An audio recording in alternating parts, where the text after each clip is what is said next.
Welcome back to another episode of What Are You Made Of with your boy, the unstoppable Mike C-Roc. I am in the house today with Midori Verity. She is actually a serial entrepreneur and CEO who has overcome the ups and downs of entrepreneurship, including starting a business in a recession and sometimes difficult depression that can accompany it, to become an unstoppable version of herself. Man, this sounds familiar, guys. Now she uses her vast business experience to give back by helping leaders to break through mindset blocks to unlock their optimal potential. The reason that I took this interview, allowed this wonderful lady to come on, because I don't just let anybody on here, is because she is in so much alignment with my mission. And you guys that will listen to the show regularly, you know that all people are unstoppable to living the life of their dreams. And I hang with people that align with my mission. It's very important to be very hypersensitive to your environment to make sure that it aligns with your mission. And that's how you become unstoppable. So I want to welcome Midori to the show. Welcome.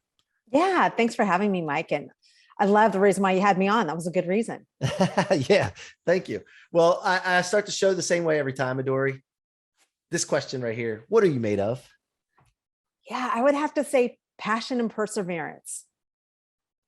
Love it. I love it. Yeah. I mean, very simple, but we're going to go a little deeper. So why do you say passion and perseverance? Like, where does that, why did that just pop in your mind? I think when I think of my journey of entrepreneurship, those are the two words that consistently pop up. I've been an entrepreneur for 25 plus years, and you got to be passionate, right? Mm-hmm. And also you got to have perseverance, because if you don't, there's no way in hell that you're going to make it through being an entrepreneur. And so that muscle has definitely strengthened over 25 plus years. And with all the things that we've gone through, from recessions through issues with employees over these years, we have great employees and we haven't had many problems with it, but still, it's when you have staff, there are going to be challenges with it. And then of course, this last little pandemic thing that happened, it was, you learn from it, you grow from it, and you look for opportunities. But that's really where the perseverance and the passion comes from. Because if you don't have that, there's no way you want to continue doing this, because it's not easy. Yep. 100%. I feel you.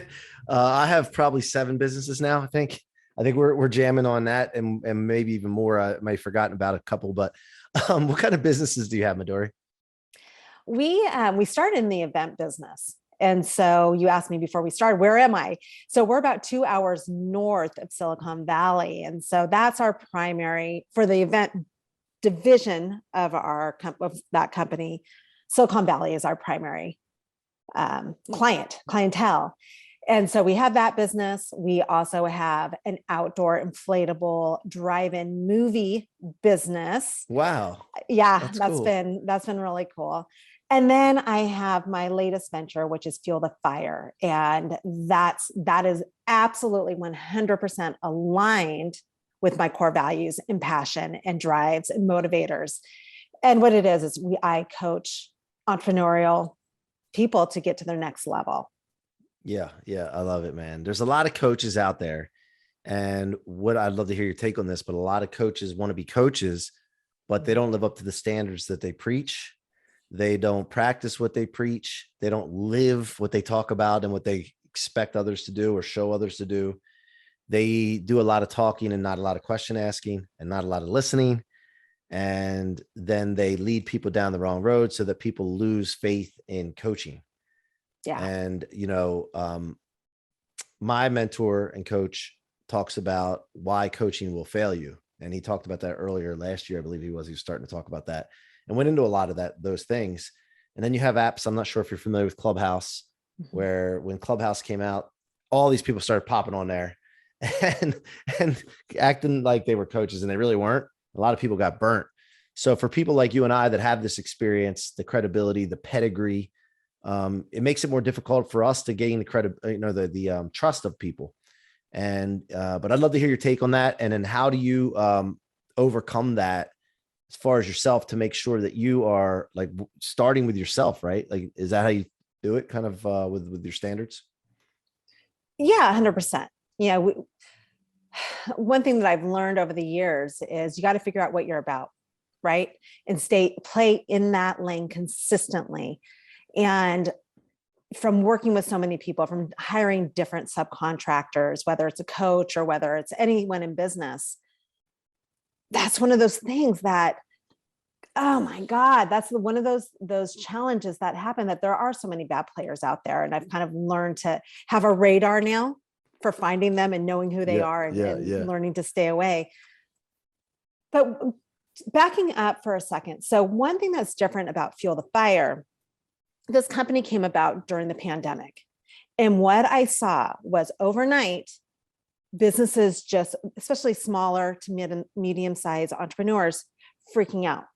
Because they haven't gone through something like this and their whole world was turned upside down. Our company that services Silicon Valley, all of a sudden we thought it was going to be the best year ever. And then overnight we're giving back tens of thousands of dollars thinking, holy crap, how are we going to stay in business? Right. So because I've been through this so many times on different levels, I thought, okay, what can I do that's still in alignment with who I am to help these businesses? And really what it came down to was 3 simple principles. One thing they need crystal clear goals and a roadmap to get there, a clear roadmap to get there. The second thing is accountability. They need to be surrounded by those people who are driven like them, like-minded people who hold them accountable to what they say they're going to do. So they're not going off chasing shiny objects, right? Or squirrels. And also so that they're staying in the lane that they promised they were going to stay in. Which, as you know, entrepreneurs, we're going all over the place. We're these big visionaries. We have different things that we need to do. So that's the second component. The third component is mentoring with people who've been there, done that. They've learned from their mistakes and they can help you get there quicker. So that's really how simple Fuel the Fire is. So yes, I do some business consulting there, but really it's about what do you need to be successful and feel supported. And so that's what we do. Love it. So how did you get, to be where you are as far as the type of person you are, the passion, the drive, the persistence? Like, take us back to being a kid. Like, what was it like growing up, where you grew up? Like, was there any catalytic moments that really you remember that you drive off of? Because I have several, but there's one always that I tell the story about when I was 11. So I would love to hear if there's, any stories like that. I don't know about so much childhood. I was the only child, so maybe that's where some of it came from. I felt like, I was alone. My parents were older. They were just totally not like me. I had great parents growing up, but totally different than me. How old were they when you were born? They were close to 40. Oh, wow. Okay. When they had me. Yeah. Awesome, and so, and they're very intellectual. And my mom came from my mom was Japanese, born and raised in Japan from actually her mother, my grandmother, was the first woman in the Japanese parliament. So there was just something different about being adopted. I think your DNA is just a little bit different. And so they were different. And I always had this feeling that I wanted to be in business, like from a young age. It was just kind of weird. And I wanted to always be very, very successful, totally different than my parents. My dad was this high school teacher and doesn't get me at all. But so maybe that was part of it. I don't know. But then as I graduated college and I pushed through, I worked really hard to get through college. It was not easy for me, but there's a bigger vision behind that. So I did what I had to do to get through. And then we started our first business straight out of college when we were in a recession. I was probably around 22, 23 years old at that point. And it was tough. It was tough in the beginning. And so, and then working with your husband, also not easy. So there's those challenges I know that happen. Yeah. So we still have that company that we started with, but I completely have separated from it. I don't do anything with that business anymore, other than overseeing some of the marketing. And I went off on my own. So that's probably where the passion, the perseverance comes through, is I had to succeed. There's just something wired in my brain that made it that there's no option to fail. Yeah. And so I don't know where it came from, but there's just something in my DNA that makes me feel that way. Now, are your parents still alive today? My mom passed, but my dad's still alive. He's 90. He's 89 years old. Oh my goodness. 89. Yeah. And then do you have kids? I have 2 boys. 2 boys? Oh, yeah. Cool. And do they get to see their grandfather and all that, and him being 90? They know him well. So Yeah. that's I been mean, nice. my grandparents played such a big role in my life, and that's why I asked them. They're all gone now, but my grandfathers were just like, I think I looked up to them because I had issues with my dad for the longest time, and I just looked up to them as mentors and role models. They both had their own businesses and all, and I was always close with my grandmothers as well. So grandparents have like a you know spot in my heart, and I just haven't had a grandparent in a long time. So Yeah. that reminds me of that. My wife's grandfather's, I think he just turned 94. So she's got some older grandparents as well. So what's on the horizon for you right now? Like what's the vision for the future? Like what are you really like excited about right now? What are you trying to like if you knew that it took place and it happened and you knew it now, like that would light you up, what is that thing? It's really just growing fuel the fire. Like I said, this is the first, I've owned a lot of businesses over the years, Yeah. but this is the first business that is 100% aligned with me. And because of that, each day, I wake up and I'm fired up. And that's why I want to see the success of the business, because I'm seeing these entrepreneurial people who, let me just give you an example so I can illustrate this better. Yeah. Paint the picture. Yeah. So I had this woman, she's been in since the beginning. So we've been in business for just over a year. And when she came in, she was a college professor, university professor. And she had this idea for a business, but she's like, Midori, I'm just not an entrepreneur. She didn't believe that she was an entrepreneur yet. She was a college professor, and that's all she identified with. And I'm like, okay, well, let's see what we can do here. And anyway, we built out what we call our summit goals. So that roadmap to get to your goals. And basically what I told her is just keep plugging away, keep focused on your roadmap and keep taking action steps, and your confidence as an entrepreneur is going to increase and you're going to see results. So fast forward, yesterday she texted me and said, Midori, I've reached my goal for the quarter. So one, she's been able to step away from being a full-time professor because she was already making good enough money from her business. Number two, she's $2,000 shy of her goal. So she still has until I think tomorrow to hit her to get that 2,000. But that's a profound difference. Like now when you talk to her, she sees what's possible for herself. Yeah. And she sees herself stepping in as so much of it's psychological, right? Oh, 100. Yeah. Absolutely. And so that's one example. I have another woman who she's been in since the beginning too. And she's a triathlete. She's just like, when you see her, she's a triathlete. She's a badass. And she had just started her business. She runs triathlons. And at that point, I'm like, you really need to scale yourself. You can't be doing it all on your own. Mm-hmm.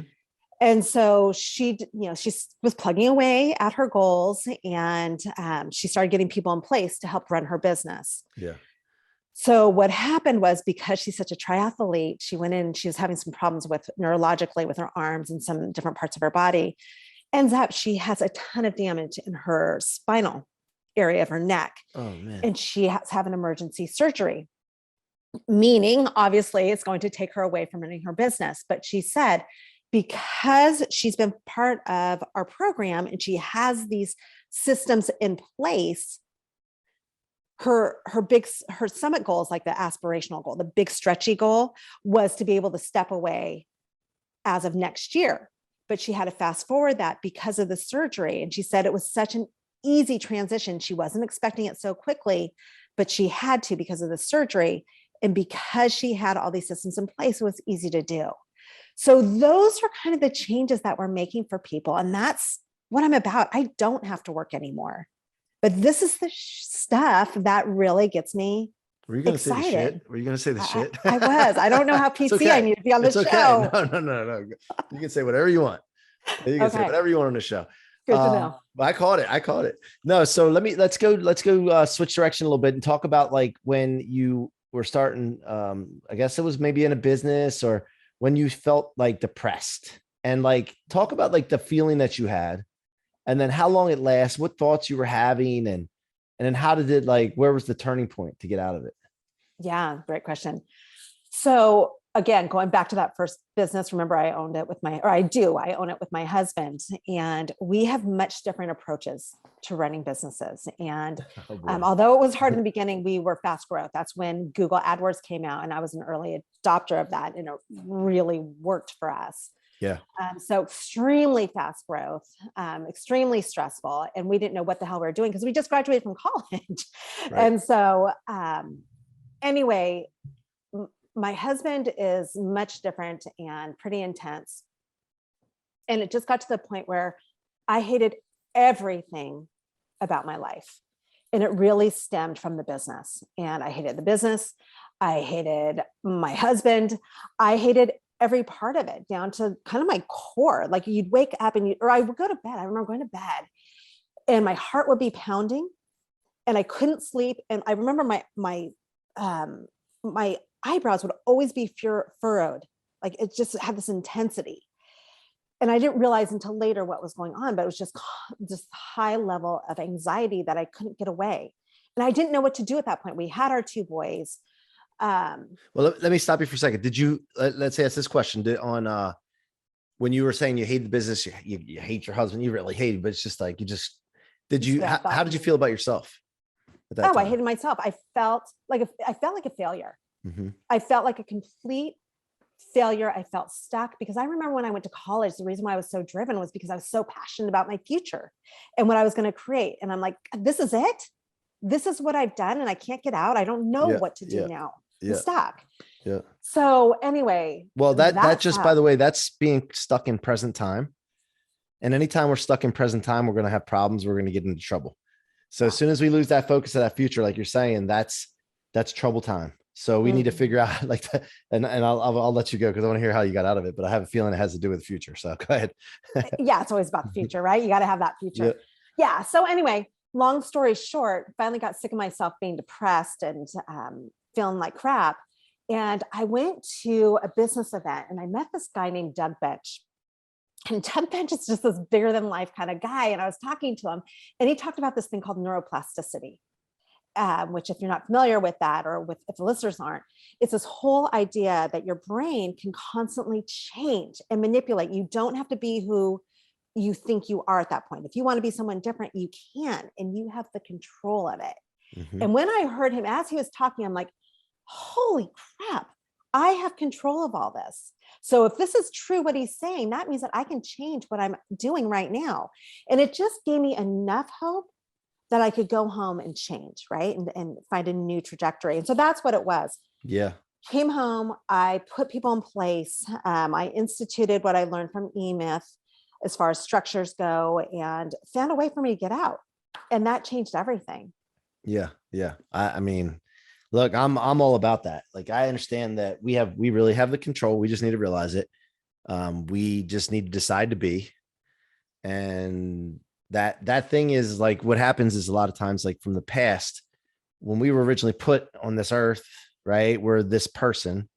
And then we go through all these experiences. We make all these decisions, most of the time after failures of what we would consider a failure. And that starts to clog everything up. It's kind of like the cell phone, where you have a cell phone when you first get it, it moves fast, man. Everything's good, right? And then whether your kids get the phone or you put some apps on there and they put all these different programs on it, that's like our brains. And all of a sudden, that's just like the cell phone. It starts to slow down. You're not getting text messages when somebody said they texted you. All this stuff happens. And then what we need to do is we need to go back to that original cell phone. And that's what you did, right? Like, and then you realize that. So I love that. I stepped into that all the time. The other thing I want to talk about with you, and I want to hear your takes on this. Did you ever read the book, The Surrender Experience? I haven't. So Michael Singer wrote it. He goes by Mickey Singer. He was behind a company that wrote software for the medical profession. And then partnered up with WebMD at some point. And, but he wrote this book called The Surrender and the Untethered Soul. Have you heard of that? I've heard of that. I have not read it. So the surrender experience, he meditates a lot, but he talks about how he just surrendered, let the chips fall where they may. But at every moment of what he was doing, he was focused in alignment, but he would focus on doing the best he could at that moment. Now we have different levels of potential all throughout the day, throughout the weeks and all that. But at any moment, he just did the best he could. and he surrendered. And when things came into his life, he's like, this must be the universe telling me I need to go this way, or God, or whatever you believe. But I need to go this way. And then he started doing that. And before you know it, he had $1 billion company. And he was not a software guy. Like, this is when computers first came out. He bought a computer at Radio Shack and he started learning how to code on it. And, but prior to that, I think he was like, I don't know, philosophy guy or something. I don't know. So it's just a story. You got to read the book. It's a phenomenal story, but it's also gives you that surrender. And I've done this recently since I've read the book, and there's some wild stuff happening in my life that I'm just like, oh, okay, this is crazy. And this is easy. Like, it's so much easier. Cause I think some of us, if you're like me too, and your husband's probably like this, where you grind, I gotta grind. And I want results, and I get emotionally attached to the results. And, so like, I know you haven't read the book now, but like, have you thought about that and how you could just like, look, I'm just going to surrender, let the chips fall where they may. I'm going to do the best I can, have my roadmap, right? If I need to adjust my roadmap, I will, but I'm surrendering. Yeah. I have really worked on that for a long, long time. I visualize, I do meditation because of that, because I'm aware that I'm a grinder. I'm aware that when I'm not, and I'm not hitting my goals right away, I feel just off balance, and that I just need to chill out a little bit more. Like you said, I think what happens when we surrender or when we open ourselves up more is that things download into our brain easier, right? So opportunity, we're clear, we see opportunities. We're not so consumed by the stress or anxiety that sometimes fill our brains and our lives. And so I think maybe that's part of the psychology behind what this concept is. You can tell me because you've read the book and it's working for you. Yeah. I mean, absolutely. Well, we have so many attention units available to us. And when those attention units are used on things that don't serve your mission or serve your goals or targets, then of course you don't have any left. Then you're not going to see those opportunities. And, you know, I think that also understanding for all of us is that, one, I made a decision in my life, and you've probably been through this, where you had a good life, but you were like, good's good, but like, I want to go for great. And I want to help other people go great. And when you do that, you got to give some things up. Like, you got to surrender some things to make room for greatness. And it's scary. And most people just get stuck in average and good because they're not willing to give something up to make room for that greatness. And when you do, it is so rewarding. It's better than you can even imagine, like way better than you could even imagine. And so that's one thing. And then the other thing I was going to say was, I lost track of thought on that one, but yeah, anyway, yeah. But I think we can go from there, you know, with what you talked about, like that pushing yourself out of your comfort zone, right? How many, do you know people who stay stuck in their comfort zone forever, and then they just kind of live a ho-hum life? They never truly seem happy. Yeah. Yeah. And so that's one of those things where once you learn to build that muscle, that habit of pushing yourself outside of that comfort zone, it's just like this liberating, cool place to play, you know, because your confidence goes up, and that's where the unstoppable starts to come in, right? But you have to keep, you know, you get to here, you push yourself through, then you get to that next level, and then push yourself to the next level. The book, have you read The Big Leap by Gay Hendricks? No, I haven't read that one. That is about this concept where you just keep pushing yourself through. You recognize it, and like, okay, there it is. There is that threshold, that mental threshold, time to push through. Yeah. And life is so much better. So I wrote this book called Rocket Fuel. It's called Rocket Fuel: Convert Setbacks, Become Unstoppable. And there's a concept that I always talk about is like, when you get to that point, or you're going through rough times, you gotta, like, you don't want to stay there. Like, you want to, Winston Churchill said, when you're going through hell, keep going. I don't believe that, like, just keep going. I believe thrust is a must. I'm a rocket fuel guy. So thrust is a must. We got to we got to move our asses. We're not going to just keep going. We want to move. So I always think to myself, one, my emotions, I never trust my emotions. If I'm having a bad day, I know this is only going to last today. And I just don't trust it. And I know thrust is a must. Just keep going. And I tell myself, I actually talk to myself. But the other thing I forgot about, I wanted to say, is that I and you and all of us that are still alive on this planet have survived everything that we've ever been through. Good point. Yes. Right? Like we don't think about that sometimes. Like we've survived everything we've been through. Like and if we don't survive, guess what? We're not going to know it anyway, unless you believe in afterlife, which I do. Then that's supposedly, if you believe in that and you do, and you go there, then, hopefully that's a great place. So Totally. I mean, life is a journey, and it's how you choose to see it in your perspective, right? I mean, it's kind of simple concepts, but I totally agree with you. You got to thrust right through it. I think, isn't there a country western song with that? I don't remember. My son listens to that, but I listen to country, but maybe there is when you're, when you're going through hell, you push. I can hear it right now. But I think he talks about the concept of get through quicker. Yeah. Like sprint. That's when you sprint. And then as we wind down, I want to talk about this because this is a topic that I've been talking about this week is being unreasonable. Like when you're living your life in that comfort zone, you're being reasonable. And the people that are obsessed and going after things, you're looking around and like, man, I would love to have what they have, or I'd love to be doing what they're doing or live what they're doing, this and that. But then you also see what they're doing and the craziness that they go through and the obsession. And you're like, that's unreasonable. But then when you decide to do it and you decide to be unreasonable and be obsessed with your goals and visions and targets, and you start to go after it, at first you feel like I'm crazy. People start telling you you're crazy. They start to hate on you. They start to make comments like, oh, you're overworking, you're obsessed. And you just keep going, thrust as must, you keep pushing through it. Then you get your standards are up here. You start living unreasonable and it becomes normal to you. And everyone else that's doing what you used to do, you're looking at them like, how could they live like that? I can't even believe that. Like, what are they doing? And you have to remember that you were there before, but you just can't wrap your head around, how can they be so mediocre? Have you experienced that?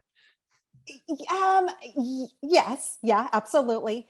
And what I have found is I teach my clients something called the personal mission statement, where it's a lot about what we've been talking about. It incorporates the three things: your passions or your motivators, your core values, and then your zone of genius. When you have that written out and you're staying true to that, it's kind of like that North Star where if I'm going after, if I'm in alignment with that, I can kick ass no matter what. Yeah. And I want to, because I'm excited. It has my motivators in there. Yeah. And so I just feel like it's that simple. If everyone had that, if everyone knew, I mean, I don't know that you have something written out called your personal mission statement, but you clearly know what yours is. Then you just do it. If you think of like Elon Musk, right? We know that he is very clear on what his intention in life is. So he does what he needs to do to make it happen. He's motivated. He's excited. He knows what his zone of genius is. Same with Oprah Winfrey. We know what she's about and she stays in that lane. And it's kind of, that's where the unstoppable, getting back to where you're talking about, that unstoppable mindset, that unstoppable being, when you are so in alignment with what makes you tick, you want to do it. And whatever else other people are doing, that's up to them. But I'm happy doing what I'm doing. But if part of your mission is to help and elevate people, that's when it's like, okay, let's wake it up, people, but what you're talking about too is having that mission, which mine is, and it's written out, all people are unstoppable to live in the life of their dreams. I filter everything through that, like you said. So what it does is it does simplify things, and it gives you that binary decision towards or away, building or destroying. And most people are funny. They want complicated. They want like the solution to things. When you're coaching people, I'm sure like if you give them something simple, a lot of times they're like, what, that easy? Yeah, it's that easy. Yeah. Like they want it complicated, or they discount what like the simple answer is, right? Totally. Yeah. Yep. Keep it simple. Yeah. I love that. So, all right, as we wind down, how can my audience engage with you further? If they want to get involved with your coaching, if they want to, whatever you have going on, like now's the time, share your contact, whatever you want.